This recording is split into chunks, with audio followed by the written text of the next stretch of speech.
Right, good morning. It is Thursday. I have to look at it's Thursday, January 11th. It's only it's the sixth day of the session, but it really feels like we're further into the session. So anyway, it's House Transportation Committee meeting, and we are starting our day to hear from Andrea Wright from the Agency of Transportation. Folks will remember we had a report that came into us in November, the carbon reduction strategy, which I hope is a pretty comprehensive report, and I hope people have looked at that. But we're going to hear from Andrea and the consultants from Cambridge Systematics this morning. So we have about 90 minutes, which we thought would build in a good amount of time for questions and discussion. So I hope that's true. But you tell us, Andrea, how you'd like to proceed with your time. Sure, Andrea Wright, Environmental Policy Manager at V-Trans. I'm here just to talk about the report required from the T-bill last year. Section 31 outlined some of the things that you wanted to make sure were done in the process of developing the carbon reduction strategy and the resilience improvement plan. And so I have prepared slides for both. And I will remind you that last week in joint committee with House Energy or Environment and Energy, you heard about the Resilience Improvement Plan. So I have slides on that, and we can go back into any detail that you'd like to on that, but I probably won't go through the whole presentation. The carbon reduction strategy is certainly more complex in the data and the technical analysis that we did for that. And there's just a lot going on in the policy space for mitigation. So I hope that you all have questions.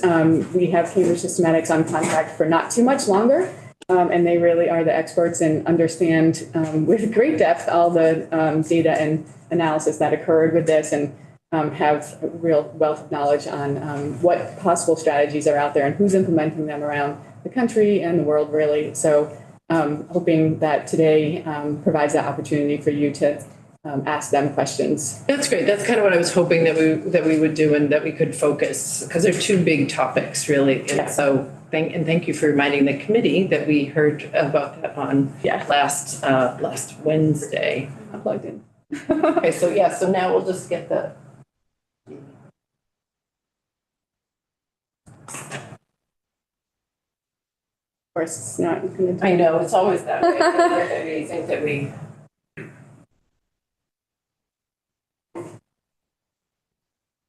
Okay, good. Okay, yeah. So we'll start with the carbon reduction strategy. We do have a web page on our off of our V-Trans website for this, and it kind of provides the history of what we did and the public engagement, and lays out sort of the process that we had, and then of course provides a link to the actual carbon reduction strategy. Someone just whistle. Oh, I think it's a phone or something. It's a mouse. Yeah. So I have a few slides that I'll just go through at the beginning, just to kind of ground everybody again on what this work was about. Of course, you're familiar with the IIJA and the carbon reduction program and the funding that we'll receive from that. This list shows the different types of projects and programs that the guidance allows for. So just looking at mode shift, reducing traffic congestion and single occupancy vehicle, those types of things definitely goes into eligibility for fleet electrification and the charging infrastructure for that. Really any kind of project that works to reduce carbon emissions, as the name would imply. And here too, they allow for costs to be covered to develop that carbon reduction strategy. And then when we were working on the scope, we wanted to make sure that this was really comprehensive. The guidance states that the carbon reduction strategy shall support the reduction of transportation emissions of the state. And so because we have the Global Warming Solutions Act and the requirements in that specific to transportation, we wanted to make sure that we were giving this a comprehensive look and looking beyond what the agency's projects could do and looking at what other policies or regulations or those types of things that might need to be implemented to meet those requirements. So again, the project objectives, we really worked with two primary objectives. Again, the first to support meeting the reduction requirements from the Global Warming Solutions Act, including the Vermont Climate Council recommendation for sectoral proportionality. So that's what we based our gap against. So Can you repeat that again? so the Vermont Climate Council, when the climate action plan was being developed, decided that for targets per sector, that they should be proportional to what we contribute. So transportation is 40% problem, and we should aim to reduce 40% of the emissions. And then the second, of course, to support the federal requirement, it is a requirement of the carbon reduction program that each state develop a carbon reduction strategy. That didn't need to be done before we received the funds for that, but it did have a deadline of November 15th, and we did get that in a couple months ago. So the approach we took for the work involved two phases. The first was to develop a methodology for evaluating the effect of the agency's capital program on greenhouse gas emissions. And then the second was to develop a strategy. So we had to understand the gap that existed after factoring in our capital program effect, and then looking at strategies and evaluating those strategies for their effectiveness in bringing us towards the requirements. So for the development, Well, Andrea, I have a few pause points, but I'm happy to take. Well, I just, because we're talking about the gap percentage, so if we need to get to 40% by 2030, what percent are we at now? Do we know? Well, we had to get to 40% for all the target years. So, for 40% for this year, Yeah. 40% for next year, okay. so yeah, whatever the reduction is for 25, 2030, and 2050, transportation would be looking at a 40% reduction for those target years. and do you have a 40% of the overall reduction needed. Yeah, for so the- do yeah, we the know thermal what sector. that 40% overall is? And do we know what we are currently I don't- at, I is what I am asking. And if you don't have it, that's fine, and you can get back to me. Yeah, so You know, if we I know, don't if have we the need numbers to know for what we need to reduce I actually, by 2030, do we know what we are at we now? do so know the know- numbers. Okay, so Yes, if you could that's just what this is all based could on. I Yeah, so interject? if you could just- Could I interject here? I think it actually is in the actual Yeah. report that we received. And the And map. I think it's actually, if I'm not mistaken, on page 4 of the report that we received. This is the presentation of the report. The presentation will definitely. Okay, great. If I'm, I don't want to stand for your testimony, but I think it is a gap analysis for Vermont's transportation sector by baseline emissions in the years 2025, 2030, and 2050. Is that the right place to So be that is looking? all in there, yes, Yeah. and we will get into it in our presentation. I don't have the exact numbers of what the total is, but we can Okay. reverse the math and figure that out. Okay. So the development of the strategy was conducted under the guidance, and this is just getting to some of the requirements that were in the T-bill in section 31. I have had super dry since I've been in the State House. Fine. Some of the things that were laid out in the T-bill that we wanted to see and make sure that we covered in developing our strategy. So we had an advisory committee and a technical committee, ensuring that we had an understanding of existing data and that the data that we were using was Vermont specific. And we just wanted to make sure also that we were aligning our work here with other things that are going on, other statewide plans, the climate action plan, comprehensive energy plan, the state has a mitigation plan. So we also held 2 rounds of stakeholder engagement meetings and 2 virtual public meetings with 2 sessions each time. We had a webpage with a place to provide comments. I mentioned the webpage before. I had the link for it in the presentation there. You should have that in the PDF form. So we could provide comments through that webpage. We had 70 comments there. And then we also put out an online survey at a strategic time in the development to get feedback on what we were going to evaluate and what we evaluated and how people felt about that. We had over 700 respondents for that survey, so that was really great to see. We also provided an overview of this work and got input from the cross-sector mitigation subcommittee of the Vermont Climate Council at 3 separate times. And for the advisory committee and the technical committee, those had members from the RPCs, from the MPO. We had data experts from UVM and the Energy Action Network. So, of course, a lot of our state partners. from A&R and other agencies. So a very comprehensive group. And the specific folks who were in the stakeholder groups are listed in Appendix A, I believe, of the carbon reduction strategy. Not in the report, but in the strategy itself. This was our project timeline. It shows both tasks shows the task for both phases laid out. It also shows the touch points that we had along the way with the technical and advisory committees and the public and stakeholders. The ultimate requirement I stated was to submit the strategy to Federal Highway by November 15th. And they are reviewing and expect to have comments back from them. I don't know when, but it is in with them.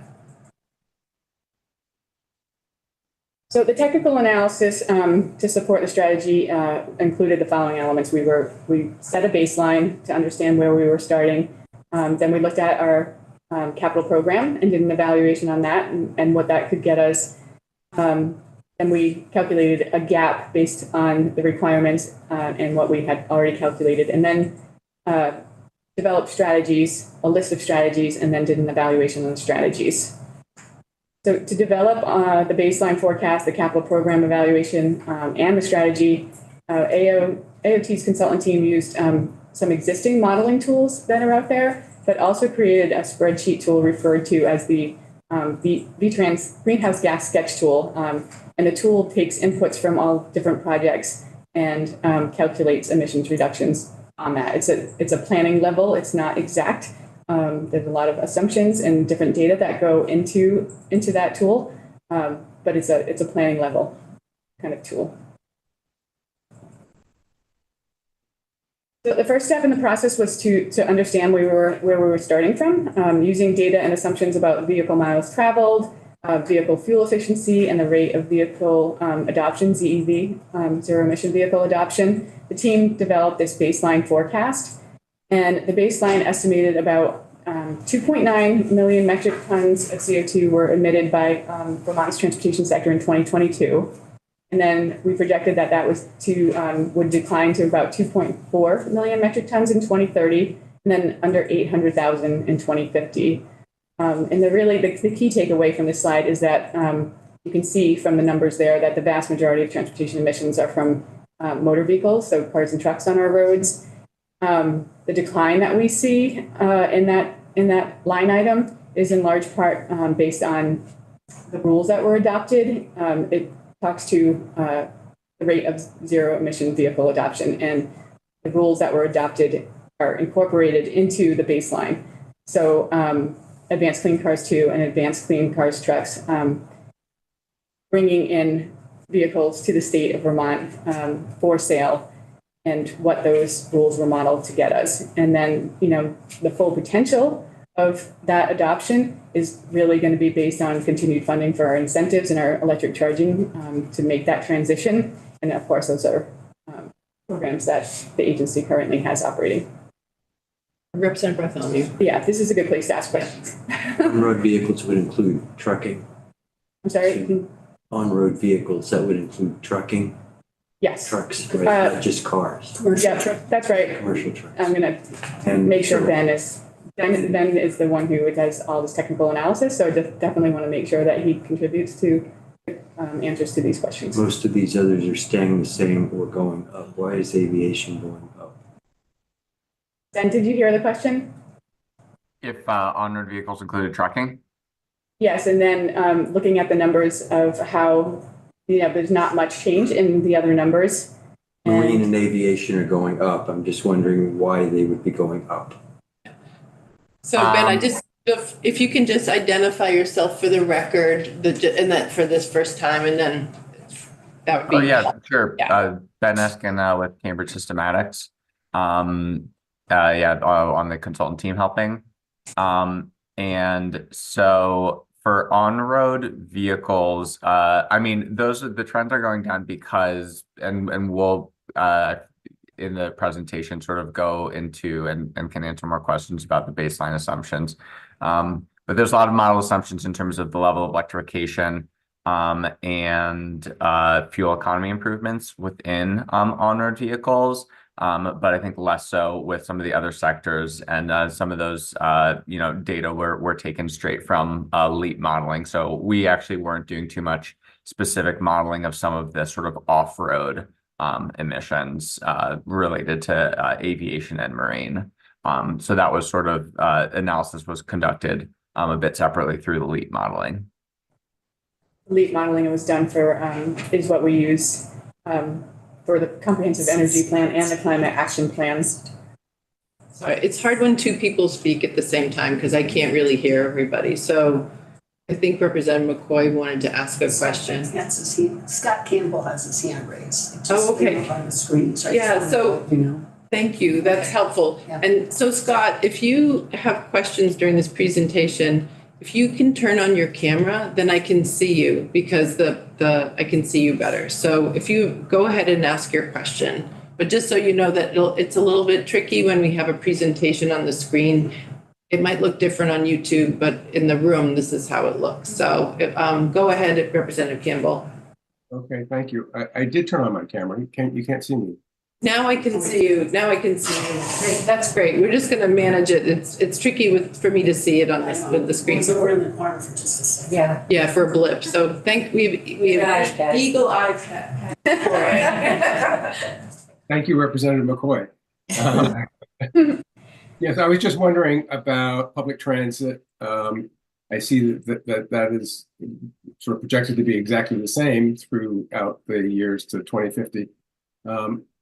And it leads me to wonder what the assumptions were about that and how we sort of work in microtransit into that, where microtransit fits in between public transit and on-road vehicles category, since it might be just a car or a van or something that is what we would consider microtransit. And also those vehicles would be electrified as well. So I just wondered if you could talk about that a little bit.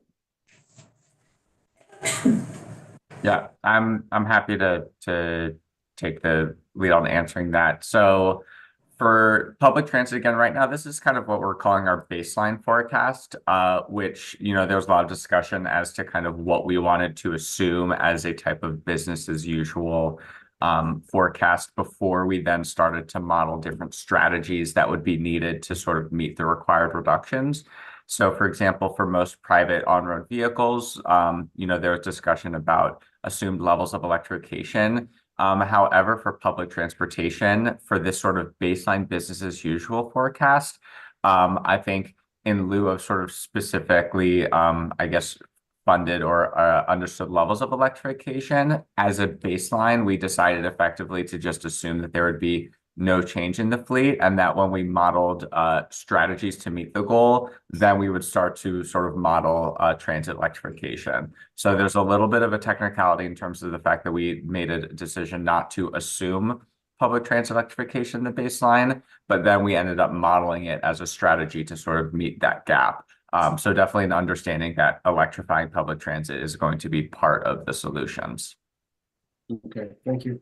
Yeah.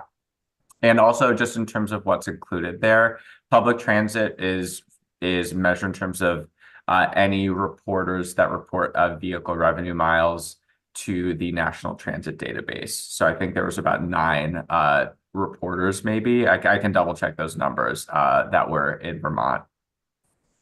Yeah, so I guess I wonder where the new initiatives for microtransit, basically a sort of a public Uber or Lyft kind of service would fit in. But that's, we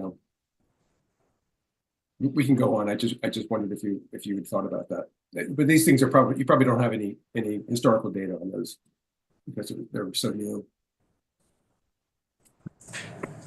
Yeah, I would probably just say, and Ben, you can correct me if I'm wrong, but that is more, like you said, about transit electrification, more in the strategies rather than the baseline. Okay.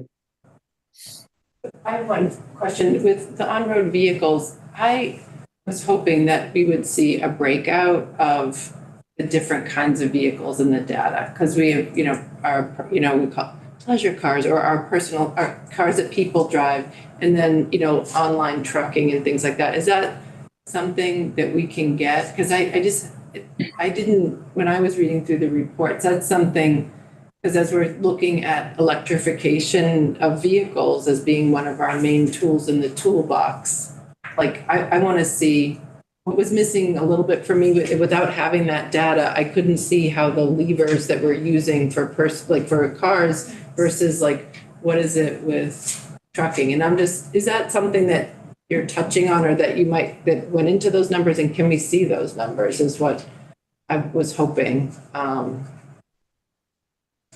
Yes, that is something that went into I'm sure, yeah, yeah, we can share. yeah, I think it could be helpful, whether it's a follow-up with the committee, if it's not in this report, because I think I think you hear my thinking, maybe since we have Ben and Chris here today, maybe they could speak to if this is the right opportunity. I think this is a fine opportunity. Okay. If you want to dig into these numbers, now's the time. Like I said, Ben has that. I don't know if you have that right at your fingertips, Ben, but sort of where, if you can give a summary of what went into that, or we can follow up if you can't right now. Yeah,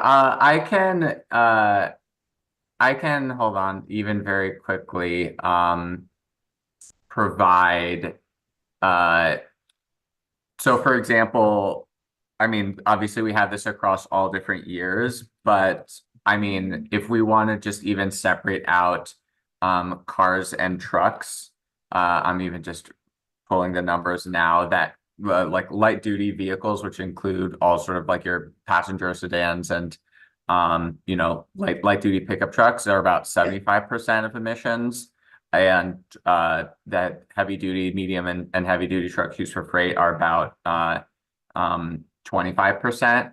That is in the current year. In future years, it's going to shift because passenger cars and light duty cars are going to be able to kind of electrify and get to zero or close to zero emissions much faster than trucks. So once you get to 2030, it's 72% are passenger cars, and by 2040 it's about 60%, and by 2050 it's less than half of emissions are between all armored vehicles are passenger cars and trucks, and more than half are going to be from the trucking. So it sort of goes down because trucks are going to be slower to electrify.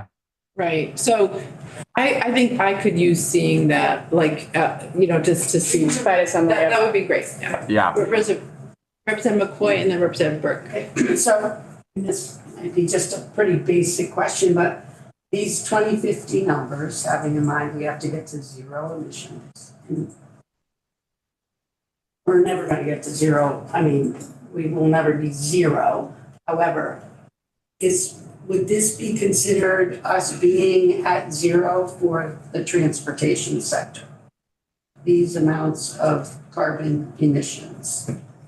Does that make sense? Do you know what I'm trying to get at? Sure. So maybe, Andrew, it might be helpful for you to state what the goal in the climate action plan and what the Global Warming Solutions Act, what the goal is. Because I don't think the goal is zero emissions. I think it's transportation produces 40% of our state's emissions, but I think this is a good slide. Yeah. So These are the requirements. yeah. So I don't have the numbers that correlate to that. Okay. And I can certainly follow up with that. That'd be great. I think that would be helpful for the committee, because I think it's to make it really crystal clear, because I'm hearing Representative McCoy understand, like saying, these are our goals, where are the goals, and where are we? And 80% of what? Yeah, 80%. That's I have that number, or I have the target emissions up in case that's curious. I don't know if I have the oh, that would be numbers, great, but- Ben. yeah. Let me I think see. they can send it to Well, I think yeah. I think this is a good point. So, Jeannie, can you give Ben screen sharing capability? And I think we don't need to unplug. Let's see let's see how this works. We've never done this. We're trying to. Yeah.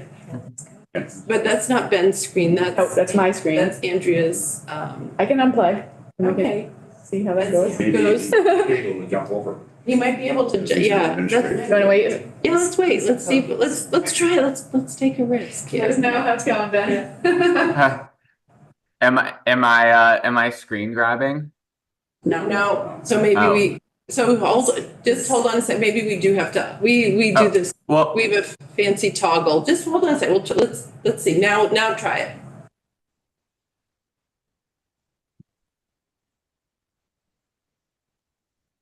Yes, it's working, yeah. So now we know. yeah. Here we go. And if you can make it just a little bit bigger oh no, can people read this okay, or? Sort of.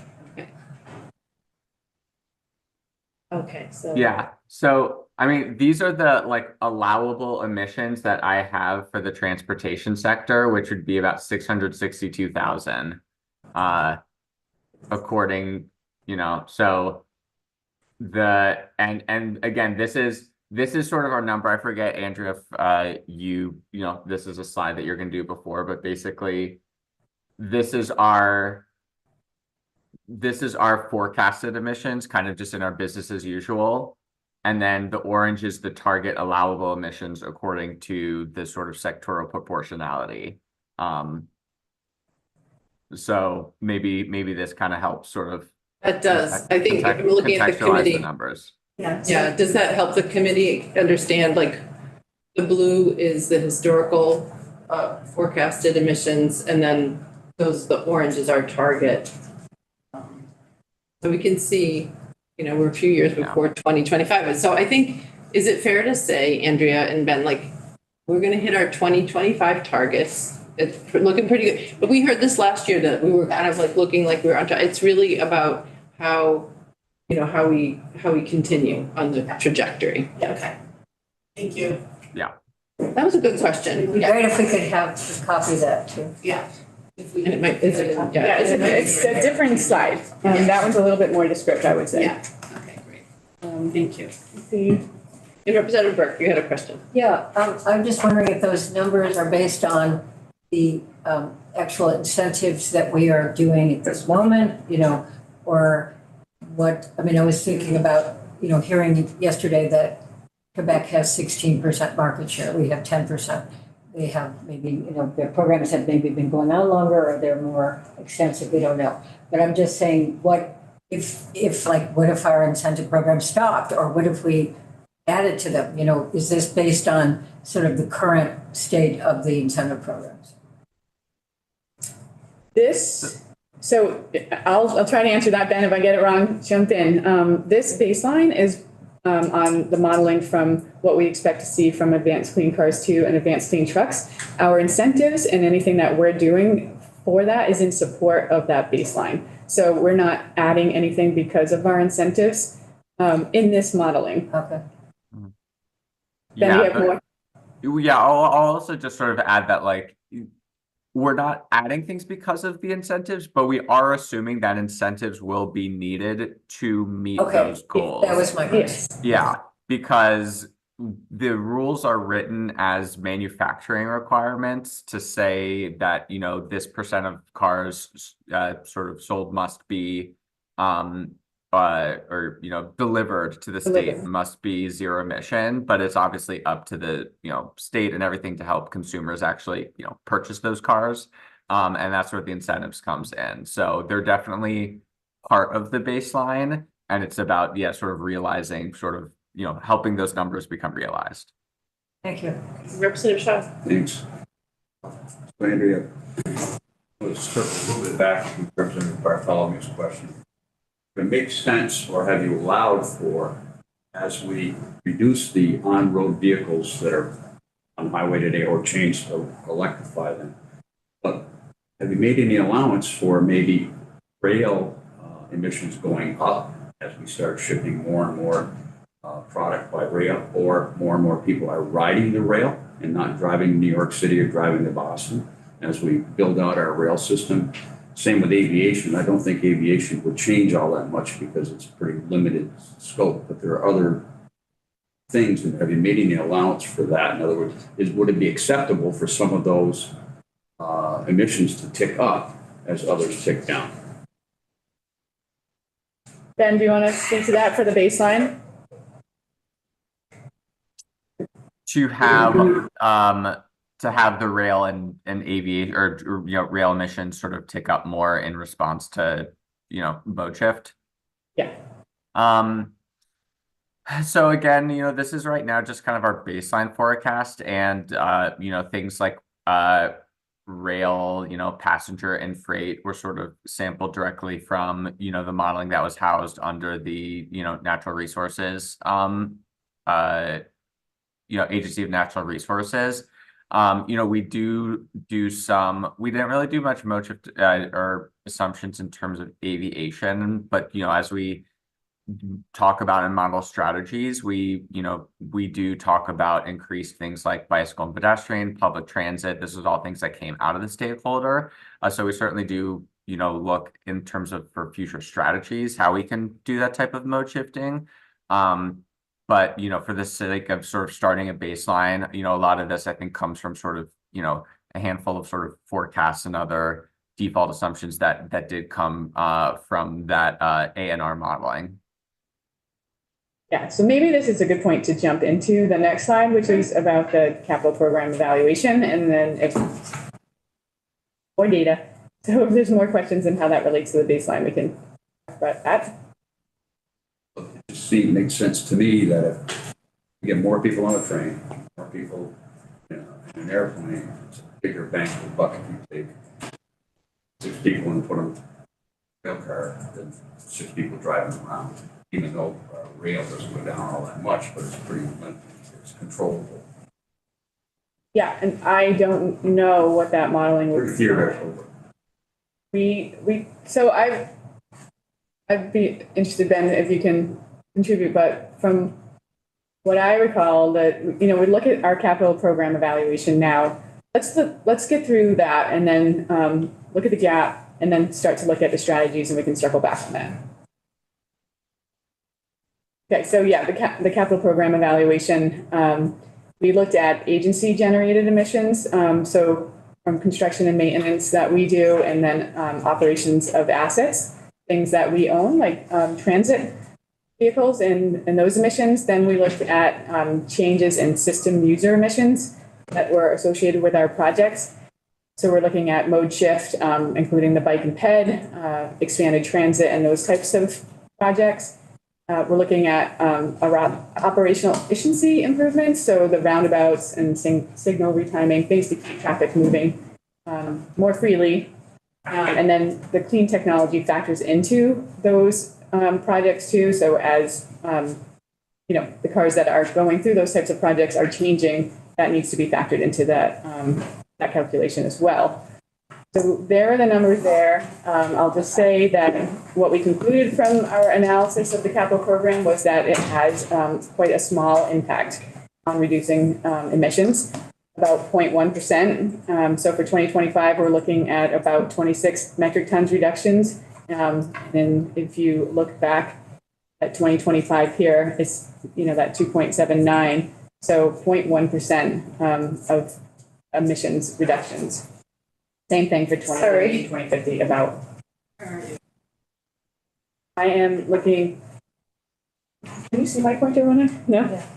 So looking at the column for 2025, the total emissions reductions from our capital program is 2,600 metric tons. And then if I flip back to this slide and look at the total emissions forecasted for 2025, we're at 2.7, 2.8. Yep. So that is thank you 0.1% reduction from our capital program. So I have a question here, and do you have one? No. Okay, I just have a question. It's just I'm glad you're bringing this up, because I was kind of struck by the analysis that, because other states in the country, and maybe this is a question for the Cambridge Systematics folks, are taking such an aggressive approach about evaluating, like using a tool to analyze their capital program, and that they're finding that there are significant carbon reductions in that space. So I was just surprised by the analysis you did this year, 429 projects. Like I think I probably need to hear more about what the criteria were. It's just such in sharp contrast to what Minnesota, for example, and maybe Ben and Chris, you might know about the legislation that state passed to kind of, as one of the paths or strategies to get at carbon reduction. So Yeah. am I understanding you correctly? Like you did this analysis that said, it's not really significant enough to reduce. So yeah, I'll let you talk. Sorry. No. So I guess I want to make a couple caveats because I don't know how other states, I haven't looked at their analysis. I guess one thing I do want to sort of mention as a caveat is that this isn't like, this analysis isn't showing the total, I guess, effects of all the things that are already existing. Because, for example, this analysis doesn't say like what is the effect of sort of all of your public transportation. And I guess I'm curious when other states have done their analysis and they're saying, oh, okay, this is the impact of us running all of our transit.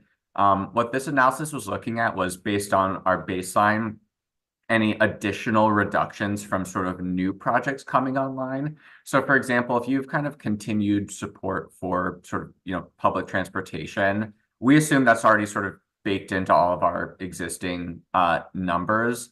So this is really just sort of looking at like what additional reductions can we see from kind of new or increased funding or projects.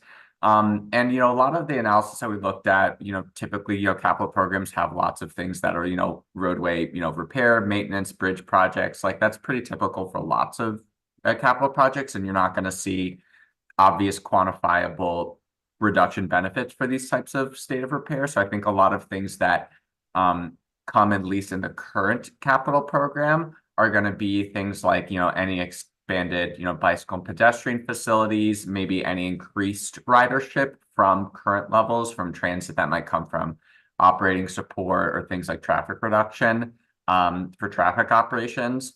So that's kind of the things that we're measuring again, and sort of that's where we found that modest amount. But I think I just wanted to make that methodological caveat in that, it's possible that other states have very aggressive things within their capital program, but it's also possible that they may be sort of already taking credit for things that are already happening when they do that analysis. Yeah, I'll just add that when Federal Highway had asked us when they heard that we were doing this analysis to present, and we talked about how small the numbers are, and they were surprised that they were going down at all, because a lot of other states are making more capacity, bringing more vehicles onto the road and going sort of the opposite way, where we definitely operate more under a maintenance kind of program. Okay, so I hear, because some states are using transportation funding to widen roads, so there's more cars on the road. Is that what I'm hearing? Bigger, less Bigger, yeah. And that's not the approach that we're taking. Anyway, I don't want to spend a lot of time on this, but this was a data point that I was kind of surprised by, because I've been hearing, all over the country that this was one of the strategies. And so I think I'm not totally clear about how things were measured, but I think we need to move on. I think I can maybe dig into that with you. That one thing. Sure, Representative Just emissions. So when we're looking at bridges and, and especially like culverts, when we're increasing them to, make room for flooding, so that none of that is calculated into. That's more on the adaptation rather than the mitigation side of things. Yeah. They go hand in hand, absolutely. Okay. But Just want to make that, this is one piece of the puzzle on climate change that, I guess energy and technology may be looking at the other sector, but really it's a transportation. The transportation's doing the work. It doesn't affect emissions, but it is affecting our climate goals as a whole. Right. I just want to shout that out to the transportation agency of transportation. Yeah, but the transportation is one of the spaces where we're really doing the work to address this. Right. Yeah. Okay. Madam Chair? Yes, please. Representative Campbell? Yes, thank you. I must have missed this, but this capital program evaluation is not the baseline, but it is not part of the baseline assumptions, but is part of the strategies. Is that right? so there's the baseline, and then we're looking at what our capital program can achieve for reductions. So then we can understand the gap, and I'll get into that in the next slides, and then and then further get into what strategies are available to us within our agency's programs and beyond our agency's programs throughout the state to close the gap. I'm sorry, Andrea, I'm just not clear on this. It's this slide that's Mhm. showing the reductions over the years from these various operations. Is this baked into the baseline assumptions? No, No. Okay, so this is part of additional strategies. Okay, thank you. I must have missed that before. Thank you. yeah, I mean, I take pause on the way that you're saying additional strategies. It's part of what we have now. This is where we are Right. now, and we have this potential to reduce it by this amount that we're showing here. And then what our goal is with these funds is to look at how we can tweak that, how we can improve upon that and do different projects, different mode shifts, what is available to us to further reduce our emissions and using those funds. And then we'll go on to show more about that. Oh, well, now you confuse me even more. So it's not part of the baseline? No, so No. Scott, I think what I just want to say, I think this is part of the analysis that was done in this report. Yeah. Yeah. To look at all things. So I think it is not the baseline, it's not part of the baseline. Yeah. And I think I'm gonna suggest that we can kind of continue on because I think some of it will become a little bit clearer. Yeah. If that's okay, and Scott, please let us know if you have questions on the way. So then, yeah, so we look at our overall forecasted emissions, and then again, that minor impact of the capital program, and then we see that we have a gap. So comparing projected with required emission levels, you can see there from 2025, we're on target to meet that, but we're looking at a fairly significant gap in 2030 as well as in 2050. And there was a sensitivity analysis done on this. It's included in the, I don't believe it's briefly mentioned in the report. There's more detail on it in Appendix C of the actual strategy. And that was just looking at like, what if there are more people in the state of Vermont or what the other things are. But if, just to model, the bottom line is we still have a gap no matter which way we look at it. So. And this was the slide this is your version of Ben's slide. Yeah. Right? So I'm just connecting the dots for the committee.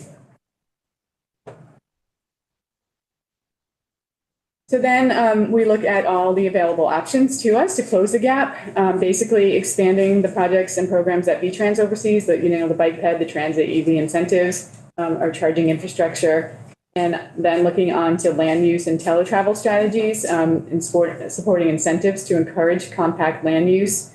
And then looking beyond that at what other policies, incentives, or regulations that could be implemented to meet the requirements. And this is where we went out to the public and the stakeholders to get their initial input and see what they thought about these different potential strategies. Before we went and modeled them, we wanted to know what would be, what people's perspectives on them were. And so you can see there's quite a bit of support for mode shift, certainly coming from environmental, regional, and transit, also EJ and the public. So really supporting bike, ped, and transit, as well as land use strategies that would promote compact development and support those mode shifts. It's not lots. Scott's. Oh, sorry, it's the last column is public. That happened in another. Thank you. Yeah, it's covered up. Yep. We did have some mixed input. You can see the EV passenger vehicles, sort of that tan color. Some mixed input on transition to alternative fuels. And that really, it wasn't that people didn't want to see it. They were just a bit concerned that we were going to put all our eggs in that basket and not focus on the other strategies. So how many people, I'd say, you did these focus groups, I know one happened in March and one happened in August. Am I right about that? We went 2 rounds for both the stakeholder groups. Yeah. And so and for the public. and how many people was that? I think you probably said it, but how many, I guess my point is how comprehensive, how big of you know, I just have some concerns that we use a small stakeholder focus group to kind of. Yeah, and they're listed in Appendix A, the different, the categories are there, but the actual participants that were invited and participated are in Appendix A. So there's more detail about that in there. We tried to have a variety, so we wanted to hear from businesses. We wanted to know what freight and rail would feel about these strategies. We definitely had the T for VT groups in our environment group. We wanted to understand how equity in EJ would play into this and what their concerns were. So we had a specific group for that. You were part of the elected officials group. Some of you were. And then we had like RPCs and transit that we called for regional. And then the public, at the public meetings, I can't remember the exact numbers, but somewhere between, I'd say 20 and 40 people at those meetings. So the survey was later. It wasn't during the first round. It was between the first round and the second round when we started to evaluate these strategies a little bit more. And we provided some information about those strategies and where we came out on the evaluation. And that had 700 respondents. And I have some slides on that too. Yeah, great. There's a lot of detail in the strategy about the input that was received. This slide is not totally surprising. It shouldn't be surprising to this committee because the things that people are not or have concern about are more complex things. I'm imagining you didn't give a presentation on what carbon management. I mean, right? It's like we gave a high level overview of what that would be. It's not widely. The public does not widely know, Exactly. and businesses don't widely know. So to me, this slide is not totally surprising. Yeah, but it's not. Definitely concerns noted by the business and freight rail groups about clean trucks and the transition. They were more in favor of incentives rather than regulations in that space. So they wanted to make sure that was heard. And then carbon management strategies, people don't know what that means and they don't really understand what the impact could be. And rightfully so, it's not something that's really common and the design of each of those programs is different. So the impact is different and they have to be created with equity in mind. And so the EJ groups were definitely concerned on what that impact would be to the people that they are trying to represent. So there's a lot of slides to go through. So we'll let you go. I'm going to let you. No, that's okay. This is great. The rest of it is more on like what we should be doing for additional strategies. This gets into sort of the data of that. Taking what we heard from that first round of outreach, we went back and did more modeling on those. And so there's a lot of information and line items in here, but for the strategies whose effects really could be quantified, we modeled that the 2030 gap could be closed by about 18% with an estimated cost of just over a cumulative cost of $400 million. So that's shown in the sort of the bottom line there, the 17.8% of the gap closed in 2030 and the cost of 412 there. And that includes, what we can control, as well as, through the agency's projects and programs, as well as looking at land use and looking at broadband to support, teletravel and people not traveling as much. It also includes some regulations for the advanced clean fleets and the potential for a fee-based system to further incentivize the transition to electric vehicles. Representative Burke has a question. Yeah, these numbers show bicycle and pedestrian network expansion. Do you have a number or a specific, what do you need to do? Yeah. What do we need to do in this transportation bill? Yeah. In this transportation bill, we don't have a specific recommendation of that, but going forward, what do we need to add? How many miles or is there a quantification? There is a quantification. Chapter 3 has a table in it that gives a high-level explanation of what went into modeling these. Dan, I don't know if you want to say anything more about that, of what's in the appendices or... Well, I have the report. Yeah. So we talked extensively in the report and the appendices about, specific modeling assumptions. So for bicycle pedestrian network, one of the things that we looked at, for example, is Chittenden County had a sort of fully fledged active transportation plan with, proposed different cycling facilities. So that was sort of the jumping off point for some of the analysis. Without other analyses statewide, we made some assumptions about, okay, what if we take that amount of mileage, double it, and you'll see all the assumptions there. So we do kind of lay out how many miles of facility and the types of facilities that, that would correspond to in the report. Yeah, please. So I guess my intent is that's great. And how do we, is that going to appear in future transportation bills? Yeah, so We will look at the bike ped program through this lens. yes, we already are. And we'll definitely have, we talk about that more in the strategies, the additional strategies that are available to us. And that is one of the recommendations. And then also in the recommendations for the funding. And of course, we're already, taking this information and applying it for the funds that we already have through the carbon reduction program and what we can do with those. And we'll definitely be explaining more about that when we come back and talk about our budget.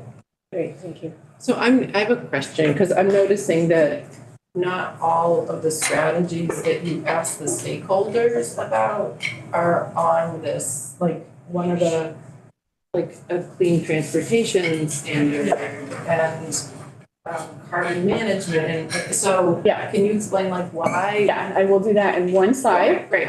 So this is the evaluation looking at 2050. So this is we heard from them. We went back and we modeled these, and these are the numbers that we think we can get. So that's just sort of the facts, and then we have to decide what to do with this information. Really, for this, it really points to the effectiveness of electrification. You can see for advanced clean fleets, which is about electrification, and also in the transit electrification, those numbers going up significantly from the 2030 chart. But that just says that that's just going to take time to do. We did.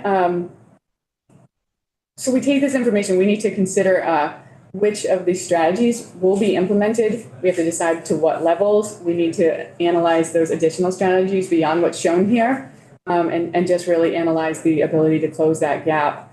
The Vermont Climate Council right now is contemplating a recommendation in the transportation space for a policy. Given this information, knowing that we won't meet our 2030 targets or requirements, what are we going to do?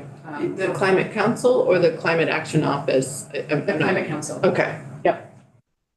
Yeah, they should be voting on a transportation recommendation tomorrow. If they don't get to it tomorrow, they have another meeting in January. Okay, well, then we'll have them in too, probably, I think, yeah. Let's see, what else did I want to say about that? Oh, I just did want to note, so as we're looking at that and the cost effectiveness, the climate action plan definitely calls for cost effectiveness.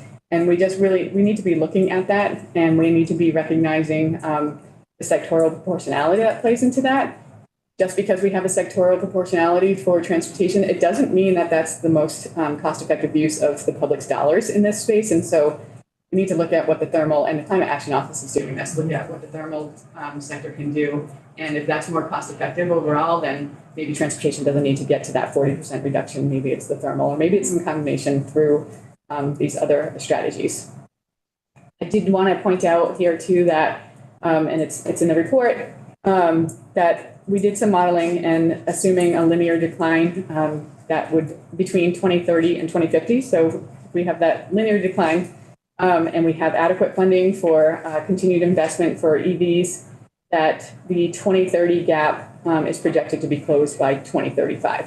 So that has to factor into what we can do and the timing of setting up any kind of regulatory or policy programs. And what that impact is. So all those things just need to be factored in. So I wanted to get to this slide because this just really quickly. Oh, Andrea, sorry, I'm aware that our member who's joining online has had a question in his hand up. So I want to make sure it's hard to see him. So Representative Campbell. Sorry, thank you. you. Have a, Yeah. Quick question about broadband expansion. At $192 million. Is that in addition to what is already expected to be spent on broadband expansion? Is that what I'm understanding? That's what that assumption is. Ben, go ahead.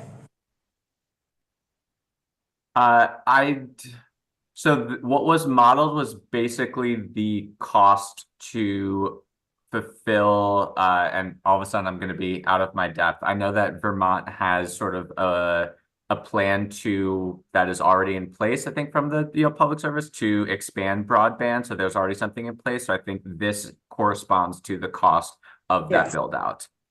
Yeah. So I don't know the name of that. So I probably would not call this additional to what that is. It is simply modeling the cost of expanding broadband in accordance with that plan. Yes. But this is what confuses me about what's being considered baseline and what's being considered additional. But I'll just listen to the rest of the presentation. I would say, yeah, Scott, we're focusing on, I think what this slide is telling us is this is a potential strategy. It's a carbon reduction strategy that's being modeled here. Is that helpful at all? But this is intended to get at the gap, right, between baseline and goal. Correct. So that says to me that this is the difference between what's being considered baseline, which broadband expansion is, because it's already being planned for and budgeted. Yeah, I think what ends up becoming tricky is when strategies and methods sort of cross over different kind of sectors of the economy, because I think a lot of times, we model broadband, for example, as a potential way to increase sort of work from home if there's if you can reduce trips, and that might not be so obvious in terms of like a lot of standard transportation modeling, which is why this is kind of a separate analysis for us to understand the potential impacts of this type of expansion as a strategy in this kind of off-model approach. Okay, well, but it looks like an additional expense to the public, but it's already being expended. So anyway, I'll just listen to the rest of this presentation. Thank you. Great, thanks. So I just want to give Andrea time to this is a big presentation, and I want to make sure that how are you feeling about the pace of getting, because I want you to be able to get at the strategies. Like, it's good to have the questions along the way. No, I think these are extremely important. We're gonna be here until. Hearing so much, We right? don't have to go into extreme detail about a lot of the slides that I have on here. I really don't think. I think this is the crux of, you don't understand what the data is and how we came to these conclusions, then it's really hard to make a decision. Right. So this, where we've been talking about, is Yeah. important because it informs how we understand the analysis here. Yeah. So these are just strategies that weren't quantified. You mentioned, Chair Coffey, that they weren't shown in those prior tables. And basically, anything having to do with passenger electrification, those are assumed to be in that Advanced Clean Cars 2 and Advanced Clean Trucks in support of that again. So. And then the carbon management strategies, they're really difficult to model accurately because of the level of detail. We did do some modeling and we went to our technical committee and advisory committee with the results of that. And without really designing the details of a program, which takes a long time and really should have a considerable amount of input, way more than we had time to do credit for in this process. It's pretty dangerous to put things out there and have them, that data be used in the wrong way. So we did not include that.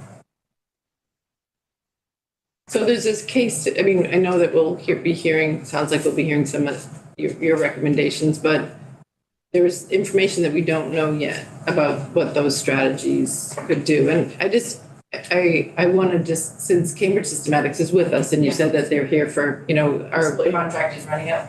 And I'll direct my question there, because Ben and Chris, you work nationally. There are some states that have adopted a few of these things, like I'll just, what kind of analysis? I mean, I guess I want to get the answer without doing the analysis. I'm just like, is there going to be, seems like those are important levers to potentially explore. And then we can do the analysis, like you said, like, are we going to get more bang for our buck in the heating space? But without knowing what that is, like some of these programs are other states are pairing transportation, clean transportation and clean heat fuel. Like it's bundled. And so and we have neighboring states do it, but we don't actually need to be working with a neighboring state. We can also be working, like, it's a both a carbon reduction strategy, but it's also a as I've learned more about it outside of the session, it's also a financial tool that can help us with the revenue side of things. So, So, what I will say to that is pretty basic. Well, actually, Chris, I'll let you speak to that because you do have such a vast experience in detail. Chris was very much involved in the TCI. okay, so maybe and that would be in the category of a clean transportation standard. I mean, TCI came about, it was one of the main strategies I'm just reminding folks and the public, like it was one of the main strategies in the climate action plan from 2021.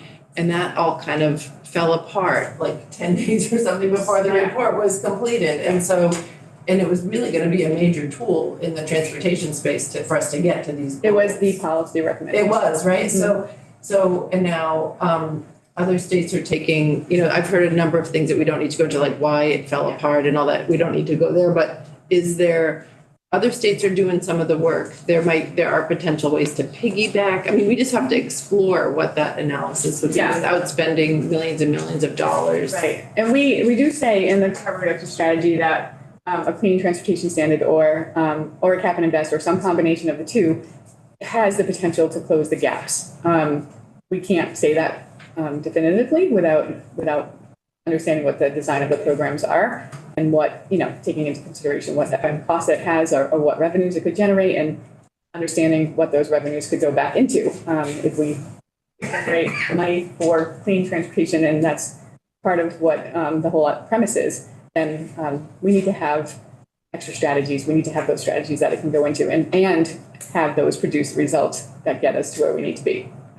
Right, and relieve the transportation. I mean, we're looking at, we have a transportation revenue that funds the bridges and roads and everything, but we asked the question about like, how do we do this? How do we continue to invest in EV charging infrastructure as yesterday, there's a revenue that's required to do that in an ongoing way. So I think it could be, I don't want to get into those. That's not part of your presentation today, but that's it's both the meeting the targets, but also potentially bringing some of those things could bring in some revenue. It is part of the presentation. I mean, we went back out to the public when we did our modeling, and that's when we went out with the public survey, and these are the things that we heard.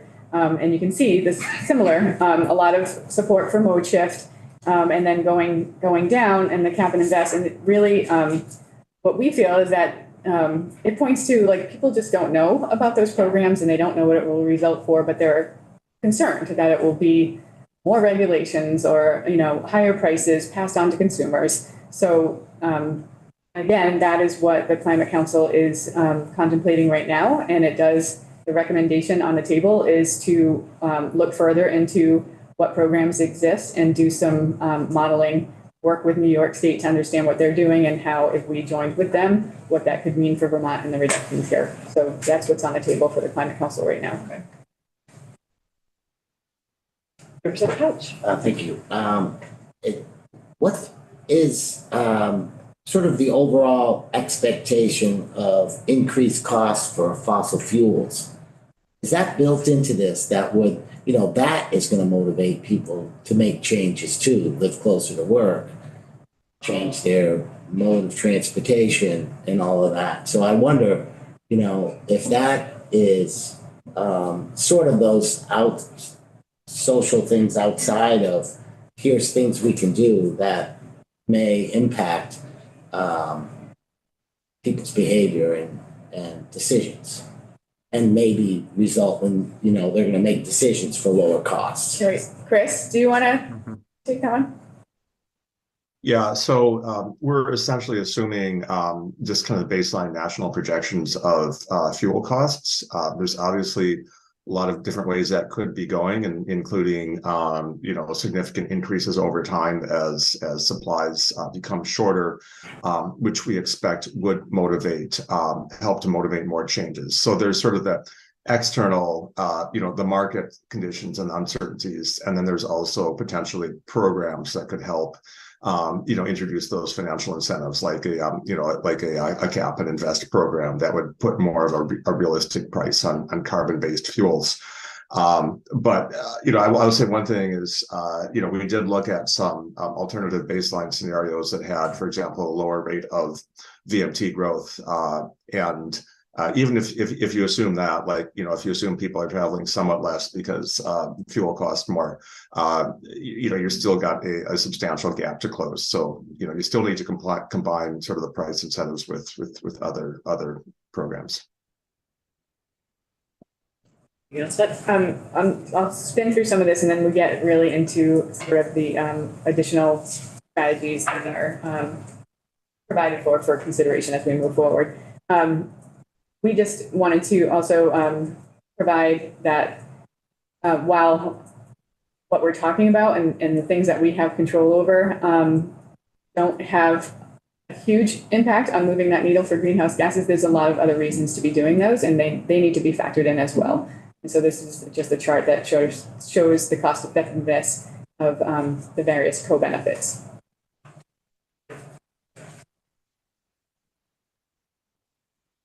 So based on all of that and all the input, we put together this the strategy.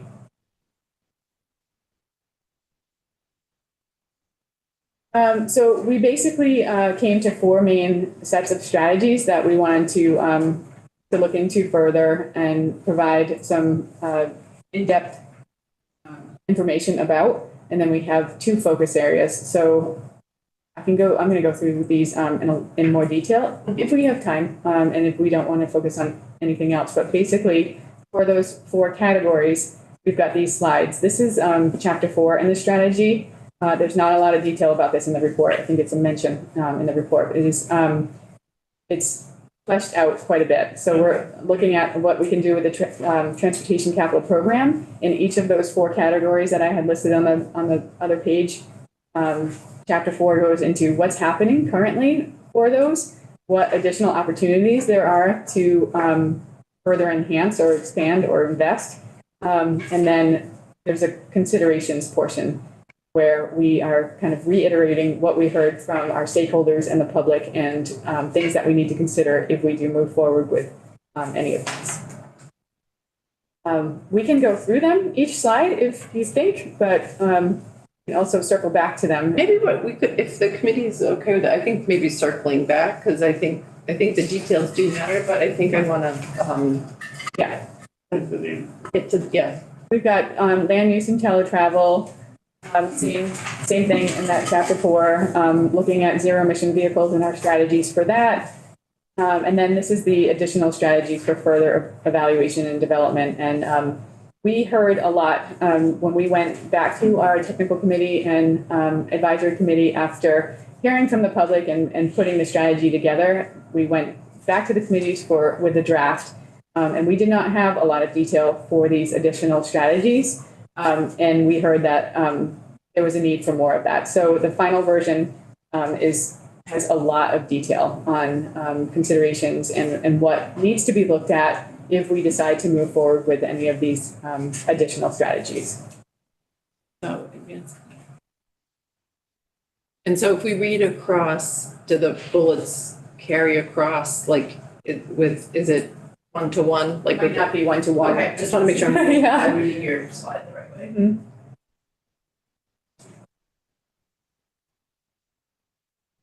And then, just noting that we have to make sure that we have 2 other focus areas. They're not necessarily strategies. They're things that need to be incorporated in our process throughout, and that's incorporating equity and making sure we understand the impacts to all people when we're making our decisions, and making sure that they have a voice at the table when we are making those decisions. And then just reporting on our progress. We're, of course, working with A&R.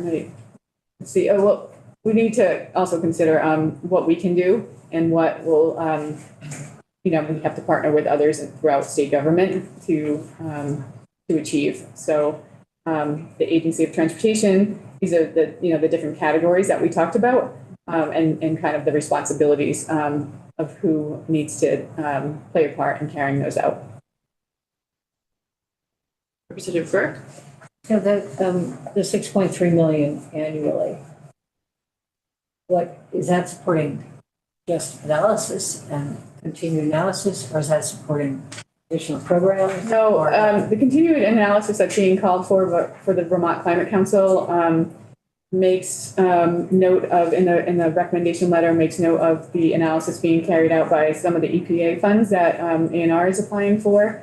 The Carbon Pollution Reduction Grant, CPRG grant that they're going for from the EPA. So that analysis will be covered in that. Our funding is going to implementation, and this is the chart that breaks that down. So these are the types of projects and programs that are proposed. The priorities were based on the relative cost effectiveness at reducing greenhouse gas emissions, but also providing those other co-benefits. Of course, factoring in what we heard from stakeholders in the public and where they wanted these funds to be going to, alignment with the climate action plan and the strategies and pathways that are called out in there, aligning with our long-range transportation plan and what is immediately needed and what the opportunities are. So we've shown some splits, those. It's like a third. It's a third. That's a recommendation, but we'll see, like, it's not necessarily going to say we met 33% in bike ped, so we're not putting any more, we're still figuring out exactly how we want to distribute those funds to our programs and bump up what's already being done. So, in the 31 million, is it over a certain amount of Yep, time? it's just for math, simple math sake. It's like almost, it's 6.4 per year. Yeah, okay. And then, from federal fiscal year 22 through 26. And then I believe it's like a 3-year term after that. So there are, I could talk to our financial folks and understand this a lot better, but we have a certain amount of dollars, and I can't name that dollar amount right now, that has to be used by the end of federal fiscal year 25 because those $22 are running out. It's a percentage, it's not the whole thing. But yeah, that's sort of how the obligation and the authorization works. In the way that this funding works, it's one-time funding, the carbon reduction program funds. Is it? I've heard of a few different things, so I think of you as the expert. Yeah, so I think of Costa as the expert. Okay. And Bradley, of course. Costa seems to feel like once these programs get introduced that they will continue on, but I don't know that there's any formal commitment from Federal Highway or anyone, and who knows with who might lead our country and what decisions they make. I don't know. That's a big concern. We've already done some of that by codifying some of the language on the incentive programs of last year. So now that program is alive, it may not be funded, but that program's alive and enshrined in the Green Book. So we've already done some of that. Mm-hmm. Probably will continue to do those type of things. Yeah. So I think the last slide I have is just about tracking and reporting. There's some recommendations that the carbon reduction strategy makes of how to work with ANR and making sure that we're not just focusing on sort of that end result from the greenhouse gas inventory of fuel sales and what that, tells us, but looking at other key indicators of the vehicle miles traveled, and the pathways report speaks to that too. So looking at those things, and we're working now that we're staffed up as our little program and be paid. We have some data expertise, but traditionally, VTrans does a whole lot with data, but not traditionally with greenhouse gas data. So we're coming up to speed, just like a lot of other state DOTs are. One of the things that we're looking at right now is this FHWA greenhouse gas performance measure. This was just, there was a draft rule for the last maybe year and a half or so. They just announced a rule at the beginning of December, and we need to set declining targets by February 1st. It falls in line with the other performance measures that are required. There's 17 other performance measures for state DOTs to report on. So there's a particular cadence, a 4-year cadence, 2-year reporting in between, and it falls on that, and we're kind of in the middle of that right now. So they're requiring us to get our initial targets set by February 1st so that we can do our initial reporting on October 1st. Yeah, a few weeks away. So Cambridge Systematics is going to help us with that as well. A lot of what we did here for the setting the baseline and comparison years carries over to that. So it's good that we already have that work done. Great. And then we're trying to create climate dashboard. So we're working with our performance section to be more transparent and more knowledgeable about what dollars we're putting on the ground and what that's getting us, and to be able to show the public where that is, how that's playing out. We have just a little bit of time, and I really want to, again, take advantage of the fact that Chris and Ben are with us. And so really want to open it up so that if there's questions on any of those strategies. That sounds great. And I have two questions too that might be for them. So I just want to be, one of the things, I'll give you the two questions. So these are strategies. Are these recommendations? I mean, I think where we're sitting today is, about how we can support this work and if there's policy action. So it was a little soft to me, but I don't know if that, are these, when we get are there some actionable things or things that you're asking us to take action on? Or we have some bills in our committee that can be vehicles for some of that work too. But yeah, what this lays out really, and primarily through the evaluation of the strategies, and then in further detail in that chapter 4, is possible paths forward. And so they're laid out, and we can kind of have at least some sort of knowledge of which technologies or which strategies will get us to where we want to be. And so we need to take that and put it into action based on that. So you call it recommendations or considerations or whatever you want to call it. That's sort of, it's been laid out in this strategy to say, this is where you should be directing your attention to. So we might want to go, I think the committee, we will want to take some more time to maybe go deeper into some of them. So, and then that's helpful. And then the second piece is, I think in the T-bill, we asked for, in this report, for there to be a recommendation, I can pull up the language exactly, but about how we fund this work. And I didn't see that here. So could you speak a little bit to that? Yeah, I guess, but the only thing we can say is that we have the recommendations for the carbon reduction program funds of where those should be focused. And then beyond that, the carbon reduction strategy, when it talks about the potential for closing the gap through other mechanisms like and there's a lot of detail in chapter 4 about the cap and invest, is that is another potential revenue source. And beyond that, Chris, I'd open it up for you to talk about that. I don't know that we have any other recommendations or pathways for coming up with revenues with strategies.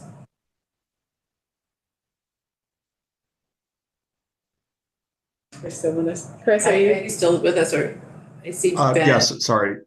Yeah. I mean, we didn't go into detail. I mean, there's multiple transportation funding systems or sources or streams that potentially could be capped, but you have to really go through. That's another process to really evaluate what makes sense for Vermont in terms of what's going to be performed best from an equity perspective, what's going to be acceptable to people, as well as providing the revenue that you need. So I would say that'd be, to take another, you need to take another look at, the kind of the different funding stream options, in addition to, as we had the cap and invest program as a potential revenue source that would also help close the emissions gap. Yeah, and it might be worth hearing more from Costa and Bradley about, the continuation of existing programs, the CMAQ, the NEVI, all these IIJA revenue sources, and what level of confidence they have that those could continue. I just really don't know. I just have to say, I understand that was something that we really spent a lot of time last session talking about, and our hope was that there would be more specific recommendations in this report. And so it's clear to me that our committee is going to have to do some work on this. And I'm just disappointed because it was really clear in the language. And So the information is in this report, but we kind of have to pull it out. It's not a recommendation from the agency. And that's a little bit frustrating. And I'm gonna say that. And so we're gonna continue to, we'll bring things in, but it sounds like it's gonna need another process, or a deeper look, because I don't feel like we can make big decisions without the data to drive those decisions and without deeper work. I'll definitely bring that back to Michelle and Costa and others and see what we can put together for you all. And see if we can get there, because I think we have a shared concern. I mean, you clearly, like, this is great. This is a really in-depth report, and I don't want to minimize the work that's gone in here with the strategies, but I think it's like how we can dream all we want about what we can do, but without the funding strategies to go with it. And I do think you are, what I'm hearing both you and Chris saying is that, there's clean transportation standards. There's the word fee bait in your presentation, which has been shot down by the administration many times over. So it was interesting to see that in there. And then there's Cap and Invest, which I think also there's an education piece that all of us it's very complicated. And I feel like we're not at the place where we know about that. So this report was an opportunity to kind of educate us. And I don't feel that in that particular realm that it did that, because I think every member of this committee is leaning in to try to figure out what can we do. So I think we'll have to have some more time on that and work with you to figure out how do we do this work. And this might be a role of the Climate Action Office too that's been the Climate Action. Am I saying there's so many offices? You're right. Yeah, the Climate Action Office. Work closely with them, but yeah, I don't want to end on a down note, but I just want to say that was a piece that I think last session we were really excited to get the funding piece, but also just to really understand the levers, where we can have the carbon math and figure out. But this is getting us in the point, you're pointing us in the direction, but I think there's concern, and especially, we're feeling it in Vermont. We're feeling the impacts of climate change, and we know we don't have a global, we can't change the global situation, but we can do our part. And I feel like our communities are feeling the impact. So I feel that there's really there's pressure on us, and I know the agency is focusing on this too. So yeah, I don't know if Patrick spoke to it at all yesterday, because we are working with the Climate Action Office in the EPA funding, specifically around our incentives, whether that be in the passenger realm or medium and heavy duty. But we can definitely. So we'll continue the conversation. But I appreciate your time and your work and the committee's the questions and everything. And I think we need to get some fresh air in the room and stretch out. Unless you wanted to, did you have a? I just have one quick comment. Go ahead. The most important slide for me in this presentation, one of the additional strategies for the future. Yep. And the biggest thing that affects me personally and my constituency gets after me, is adopt a program 3 or 4 years ahead of required target your emissions level. It's really important to get the information out there. And we're pretty good about it here, but our circle of information is pretty small. Yeah. Statewide, countywide. I had a considerable amount of email on the clean truck standards that we just adopted last few months ago. Yep. Where'd that come from? Well, it's been 10, 15 years in the making, but nobody knew what was. Right, I don't even know if people understand Advanced Clean Fuels. One has been around. A lot of these things that are making sense of what you're asking, we're asking you to do, or vice versa, is fine. People need to know what's coming down the road, and they don't. Yep. Absolutely don't. We have a website, great. Nobody looks at the website. Yeah. And you had a really small sampling of the people responding to some of the questions as you asked. That's a pretty small sampling out of 650,000 people or 45,000 people that are affected in Vermont. We also get the ones that really care. Yeah. But the average citizen cares, but doesn't know anything about it. And I think that's really important. That's an important next step is to get that out there, even if it's 3 or 4 years ahead of time. It is, and This is what we're doing. it is a challenge. I think it's hard to understand how to reach people. And, you know, the Climate Action Office is really Sure. staffed up to try to do outreach and, yeah, and do it in a different way so that we can hear from more people. But people are busy and it affects them, but they don't have time because they're running to their second job. Yeah. Yeah, exactly. And yesterday, when we heard about EV charging station, all the EV stuff, there was a 20 breakdown. 20% of people are never going to listen to you. The other 20% just don't care, but there's 60% in there that we're missing. Yep. The outreach is really important on this. It's a very good point. That is part of the Climate Council transportation recommendations too, to make sure that we do, or they do, we do, whoever they are. And I think we'll be getting them in too, so we can talk with them about their engagement work. In addition to the frustration you expressed, the slide. Tell me when I'm there. Is it I'd the like to- baseline? No, it's that one. Where it's showing forecast for reductions. All of them are related to vehicles, every single one. And how, that's the only leverage point that in this whole presentation I see, that if we can accelerate that, how do we do that? The only other thing I can see here is rail. If we can electrify rail, we can get that to go down. But all of this is related to vehicles. And until the vehicles are available and affordable, how can we move that faster? That's Yeah. where I'm seeing the frustration. I will say, you know, as the on-road vehicles, part of that is, a big part of that is electrification. And so still in vehicles, but also part of that is, well, this is baseline, but part of our strategies is to shift Infrastructure. the infrastructure to try to help. But we're limited in what we can do in Vermont in the rural setting on that. Only by the money. Yeah, I mean, we're not. Well, it's and unlimited part what of we can the do if we had recommendations the for understanding how we're doing is to get out and make sure that we're doing the counts and making and having surveys. If we build this infrastructure, how is it being used and what is it resulting in?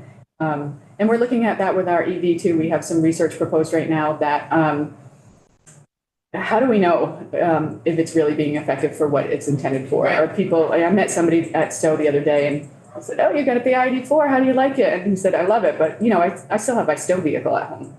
You know, so Your what vehicle? his snow vehicle." I said, "How does it do in the winter?" And he's like, "Oh, well, I don't use it in the snow." So I don't know. There's different behaviors that we need to learn more about. Yeah, for sure. And just to sort of add on to that, there's the other benefits, you know, so we're going after carbon reduction here, but there are other benefits that happen, which you had a chart there Yeah. that showed, you know, cleaner air, whatnot, quality of life, I'll call it. You know, I think that helps get people on board. So. Right, because it's, yes, yeah, the health benefits for sure, so. Well, I just want to appreciate, Andrea, you coming in and spending so much time with us this morning, and to Chris and Ben for joining us via Zoom. This has been a good morning, and I think we're going to take a 15-minute break, and I know, and we'll pick it up from here. So